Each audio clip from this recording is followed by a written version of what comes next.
Acidity की सबसे बड़ी प्रॉब्लम ये नहीं है कि वो बार बार होती है। सबसे बड़ी प्रॉब्लम ये है कि हम सेम मिस्टेक्स रिपीट करते रहते हैं और फिर हम एक्सपेक्ट करते हैं कि हमें एसिडिटी ना हो। लेकिन यदि आपको भी हैवीनेस फील हो रही है, चेस्ट में कट्टी कट्टी डकारें आ रही हैं या एक बर्निंग सेंसेशन हो रहा है, तो आज का वीडियो आपके लिए बहुत इंपॉर्टेंट होने वाला है। Hello everyone, welcome back to my channel and I am Parul. Last video में हमने बात की थी एसिडिटी के कुछ इंस्टेंट रिलीफ स्टेप्स के बारे में। आज मैं आपके लिए लेकर आई हूँ 5 नॉन नेगोशिएबल डेली हैबिट्स, जिससे हमारी एसिडिटी धीरे धीरे कंट्रोल होगी और बैलेंस में आएगी। चलिए शुरू करते हैं। Habit number 1, no milk tea on an empty stomach. Why you should not take milk tea on an empty stomach?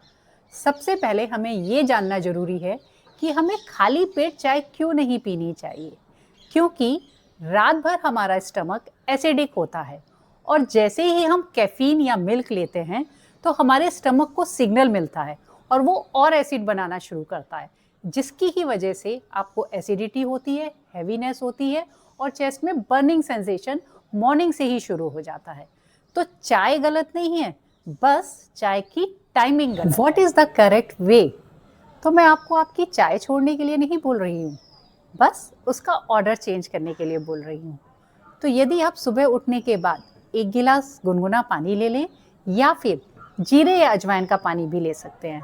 आप चाहें तो हर्बल टी भी ले सकते हैं और इसके साथ यदि आप चाहें तो 5 से 6 भीगी हुई किशमिश भी ले सकते हैं और यदि आपका मन करे तो आप 1 या 2 बिस्किट भी खा सकते हैं। बस इसके आधे घंटे के बाद यदि आप चाहें तो आप अपनी मिल्क टी ले सकते हैं। तो बस आप इस गैप और अपने ऑर्डर को चेंज करने के बाद आराम से अपनी मिल्क टी पीजिए, इससे उसका इफ़ेक्ट थोड़ा बैलेंस हो जाएगा। तो प्रॉब्लम आपकी मिल्क टी नहीं है, बस उसको एम्प्टी स्टमक लेने से ही वो आपकी चाय आपको नुकसान करती है। Habit number 2, fix your meal timings. Why irregular eating increases acidity? हमारा स्टमक जो है वो एक मशीन की तरह से काम करता है।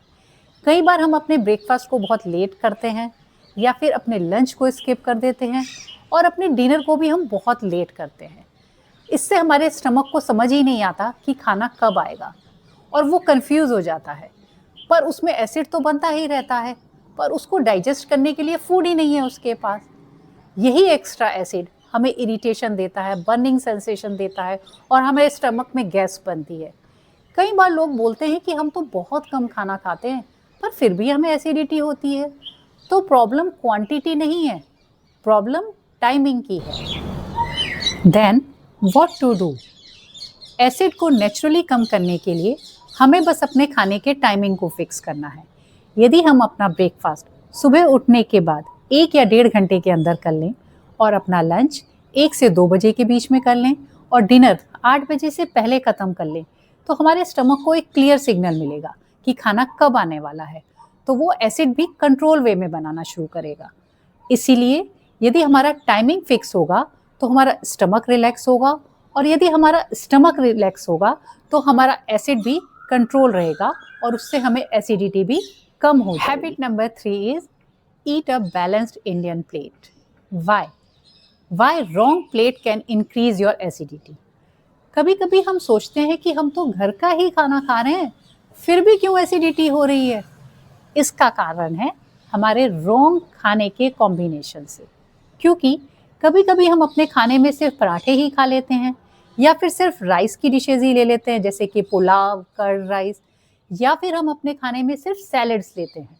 तो इससे ये होता है कि हमें जब प्रोटीन और फाइबर नहीं मिलता तो हमारे स्टमक को ज़्यादा काम करना पड़ता है और उससे उसे ज़्यादा एसिड बनाना पड़ता है और इसी एक्स्ट्रा एसिड की वजह से हमें बर्निंग सेंसेशन होती है, हमारे को खट्टी खट्टी डकारें आती हैं, हमारे स्टमक में गैस बनने लगती है। तो what is the correct way of your plate? आपको कोई बहुत कॉम्प्लिकेशंस की ज़रूरत नहीं है, बस अपनी प्लेट को सिंपल रखना है। आपकी प्लेट के आधे पोर्शन में सब्जियां होनी चाहिए, 1/4 पोर्शन में प्रोटीन होना चाहिए, जिसमें कि आप कोई दाल ले सकते हैं, टोफू ले सकते हैं, पनीर ले सकते हैं, अंडा ले सकते हैं या फिर दही ले सकते हैं। और बचे हुए 1/4 पोर्शन में आपको कुछ कार्ब्स ऐड करने हैं, जैसे कि रोटी है, राइस है, मिलेट्स है, किनुआ है, आप कुछ भी करके अपनी प्लेट को एक राइट कॉम्बिनेशन दीजिए। जब भी आपके खाने में ये राइट कॉम्बिनेशन आएगा तो आपके स्टमक को एक्स्ट्रा काम नहीं करना पड़ेगा, जिससे उसको कम एसिड बनाना पड़ेगा। तो यदि आपके स्टमक में बैलेंस वे में एसिड बनेगा तो आपको कभी भी एसिडिटी की प्रॉब्लम नहीं होगी। इसीलिए कहते हैं कि घर का खाना भी यदि बैलेंस नहीं हो तो वो भी आपको एसिडिटी दे सकता है। Habit number 4 is early light dinner plus 10 minute walk. Why late night dinner causes more acidity. ये तो हम सभी जानते हैं कि रात के टाइम में हमारा डाइजेशन स्लो हो जाता है, और जब भी हम लेट नाइट डिनर करते हैं तो उसके बाद जनरली हम क्या करते हैं, या तो हम अपने बेड पर चले जाते हैं या फिर सोने चले जाते हैं। तो इससे हमारा खाना हमारे स्टमक में ही रहता है, और स्टमक में जो एसिड बनता है वो ऊपर की तरफ आने लगता है। इसी की वजह से हमें रात में ज़्यादा एसिडिटी होती है, ज़्यादा बेचैनी होती है, और रात में हमें ठीक से नींद भी नहीं आती। Then what should we do? तो हमें क्या करना चाहिए कि रात में जब भी हम खाना खाएं वो हमेशा लाइट खाना खाएं। कभी कभी हमारी पार्टीज और गेट टुगेदर्स भी रात में ही होते हैं। उसके लिए आप अपने यदि घर से ही थोड़ा खाना खाकर जाएंगे और पार्टी में थोड़ा कम खाना खाएंगे तो आपके पेट में वो हैवीनेस और एसिडिटी नहीं होगी। या फिर आप रात में जो खाना खाने का प्लान कर रहे हैं उसे आप अपने लंच में स्विच ओवर कर दीजिए। इससे भी आपका स्टमक रात में लाइट रहेगा।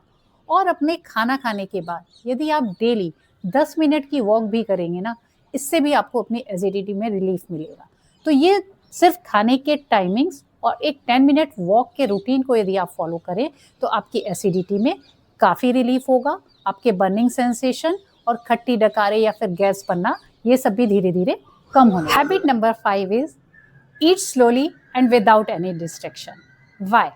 Y eating fast with distraction causes more acidity.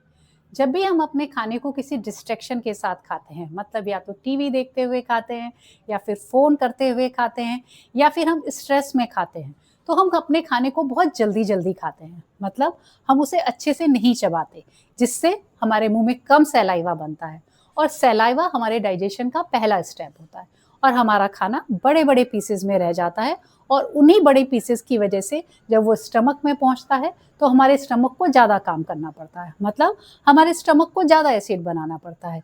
इसी की वजह से हमें ज़्यादा बर्निंग सेंसेशन या एसिडिटी की प्रॉब्लम होने लगती है। तो आपको हमेशा अपने खाने को बिना किसी डिस्ट्रैक्शन के खाना चाहिए। इससे आपके माइंड को एक सिग्नल जाता है, आपका माइंड काम रहता है, और जब भी आपका माइंड काम होके खाना खाएगा तो आपका स्टमक भी काम रहेगा, उससे वो भी कम एसिड बनाएगा और आपको अपनी एसिडिटी में रिलीफ मिलेगा। तो ये थी आज की हमारी non negotiable 5 daily habits. Acidity की प्रॉब्लम एक दिन में तो नहीं हुई है ना, तो ये एक दिन में जाने वाली भी नहीं है। इसके लिए आपको अपने रूटीन में कुछ चेंजेस लाने होंगे, अपनी हैबिट्स को ठीक करना होगा, जिसकी वजह से आपकी एसिडिटी थोड़ी थोड़ी कम होनी शुरू हो जाएगी। नेक्स्ट वीडियो में हम कुछ और हैबिट्स के बारे में जानेंगे। यदि आज की वीडियो आपको यूजफुल लगी हो तो please share it with your friends and family, and do subscribe my channel Harmony with Parul. See you in my next video. Thank you for watching me.